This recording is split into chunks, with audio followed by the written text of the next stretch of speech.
பாசே பாசே நில்லுங்க பாசே. என்ன வண்டியை நம்ம ஏரியாக்குள்ள தள்ளிட்டு போறியா? வண்டியில் எதுவும் பிரச்சனையா இல்லையா? செயின் எதுவும் கலண்டுருச்சா? பாசே உங்களை தான் பாசே. வண்டி எதுவும் பஞ்சரா? சொல்லுங்க பஞ்சரா? ப்ரோ பெட்ரோல் எதுவும் இல்லையா? சொல்லுங்க, டோப் பண்ணி கொண்டு போய் நான் விடுறேன். யோ அப்புறம் எதுக்கு வண்டியை தள்ளிட்டு போறா? இந்தா சாவியா போட்டு எடுங்க. திருட்டு நாய்.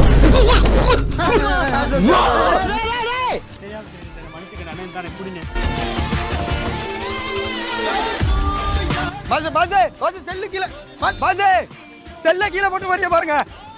பாசே ஏய் வீட்டுக்கு போயிட்டாரு அவர் வீட்டுல. அட பொம்மால திருட்டு பயல. டேய் டேய் டேய் வண்டி